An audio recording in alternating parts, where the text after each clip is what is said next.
Om Swastiastu, Om Awignamastu Nama Sidam.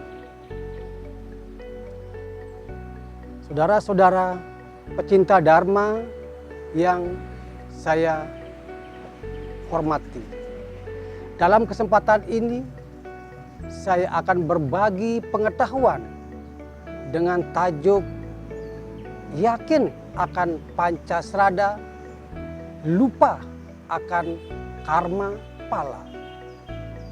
Adapun yang mendasari tema ini adalah rasa keprihatinan kita bersama dengan melihat fenomena-fenomena kehidupan dan perilaku manusia di zaman yang kita yakini sebagai zaman Kali Yuga ini. Kita menyaksikan banyak perilaku manusia yang berbuat di luar batas-batas kemanusiaan, memupuk dosa, bahkan menumpuk dosa-dosanya. Tidak sedikit pula manusia sedang menanamkan karma buruknya di dalam aktivitas swadharmanya. Tidak sedikit pula ada perilaku manusia yang dalam kesehariannya berpikir, berkata-kata maupun berbuat di luar konteks koridor agama atau tuntunan agama. Yang lebih parah lagi saudara, ada sekelompok manusia yang dengan bangganya dan pamer bahkan memposting kegiatan-kegiatan negatifnya pada media sosial yang ada. Agama sebagai pedoman perilaku agak manusia seolah-olah tidak berfungsi.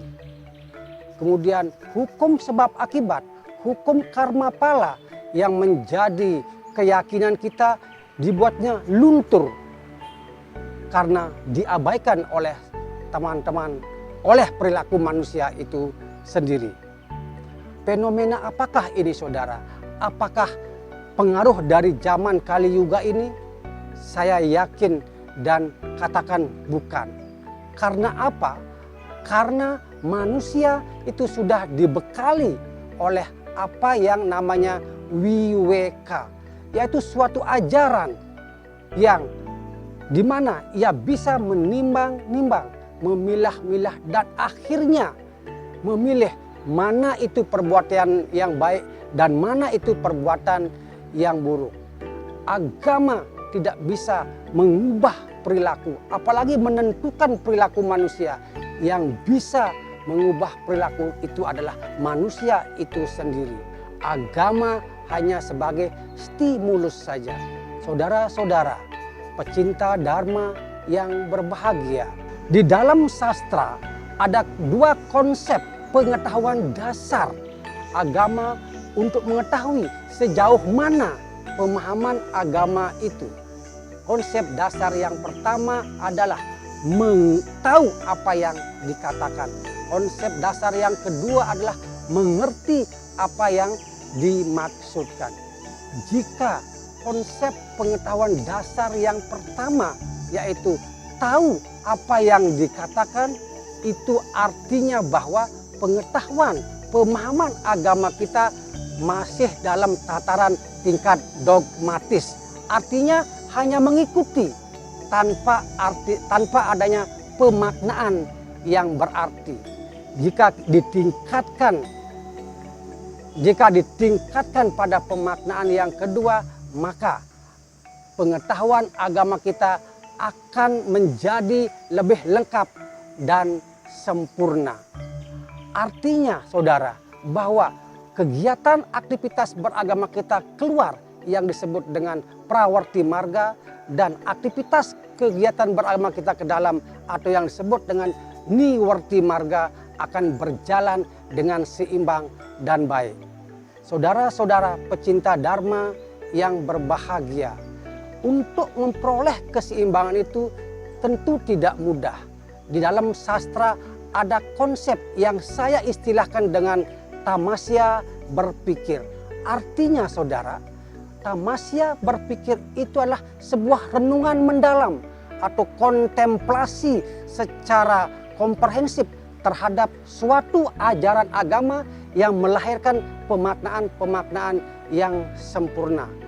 Memang kontemplasi yang mendalam itu diperlukan sebuah proses yang cukup panjang. Saudara-saudara pecinta Dharma yang berbahagia, seperti contoh, kita mempunyai 5 konsep dasar keyakinan yang disebut dengan Pancasrada. Saya yakin sebagian besar pemeluk Hindu di Nusantara hafal dan fasih dalam pengucapan Pancasrada tersebut. Kepastian dalam pengucapan Pancasrada itulah yang disebut dengan tahu apa yang dikatakan. Jika tidak ditingkatkan dengan pengetahuan atau konsep dasar yang kedua, yaitu mengerti apa yang dimaksudkan, artinya ada kekurangan dan lemahnya kepercayaan kita terhadap keyakinan kita. Di sanalah mulai kealpaan manusia. Dia yakin dengan Pancasrada tapi sering melupakan karma pala. Saudara-saudara pecinta Dharma yang berbahagia, manusia di dunia ini mempunyai dua tabungan yang berbeda, yaitu tabungan karma baik dan tabungan karma buruk. Jika tabungan karma buruk itu terus dipupuk saudara, maka suatu saat dia akan kembali kepadanya untuk dipanennya. Pada saat panen karma buruk itulah penyesalan akan mengikuti datang dari belakang. Kenapa hidup saya kurang beruntung? Kenapa nasib saya seperti ini? Kenapa hidup saya seperti itu? Padahal dalam keseharian saya selalu sembahyang, rajin membantu orang. Kenapa menjadi seperti ini? Kenapa menjadi seperti itu? Banyak sekali pertanyaan-pertanyaan akibat penyesalan tersebut. Saudara-saudara pecinta Dharma yang berbahagia, dalam konsep karma, manusia itu membawa 2 karma, yaitu tabungan karma baik dan tabungan karma buruk. Artinya, karena kita mempunyai 2 konsep tabungan itu, tentu tempat penyimpanannya pun berbeda. Seperti contoh, jika kita memupuk karma buruk kita secara terus-menerus, maka suatu saat karma buruk itu akan berbunga dan berkembang. Dan saat itu juga kita akan menerima karma buruk tersebut. Demikian pula sebaliknya dengan karma baik. Jika kita selalu memupuk karma baik itu, menabung dengan karma baik, dia akan tumbuh dan berkembang dan suatu saat kita akan memetiknya. Saudara-saudara pecinta Dharma yang berbahagia, lalu bagaimana caranya untuk kita lebih cepat memetik karma baik itu atau bisa mengurangi karma buruk itu? Agama sudah menentukan beberapa metode. Salah satunya adalah berhentilah menanam karma baik. Teruskanlah menabung karma baik. Artinya saudara, kalau itu dilakukan dengan seksama, lama-kelamaan karma buruk itu akan habis. Seperti ibarat kita menabung di bank dengan saldo 100.000 rupiah. Jika saldo itu tidak ditambah, maka saldo 100.000 itu akan berkurang seiring dengan waktu. Karena kena administrasi bank dan sebagainya. Itulah contoh dari karma baik. Demikian juga karma buruk. Bagaimana cara memetik karma buruk itu biar segera kita dapat petik? Artinya iringi dengan doa. Itulah yang agama sediakan untuk mempercepat memetik karma baik tersebut. Saudara-saudara yang berbahagia, karma pala adalah inti dari sebuah ajaran Hindu yang patut diyakini dan jangan sekali-sekali dilupakan. Karena apa? Dialah penentu apakah Anda akan memotong tali reinkarnasi itu, apakah akan meneruskan tari kelahiran tersebut. Saudara-saudara pecinta Dharma yang berbahagia, terakhir saya akan berbagi sloka. Dari mana sih asal sumber Pancasrada tersebut yang berbunyi, Ekam ewa adityam Brahman atmana esa prano jayate lokayam karma bandadah samsara moksa stiti bandah itu dan atmano moksatam jagat hita yaca. Artinya bahwa hanya satu Tuhan, tidak ada duanya.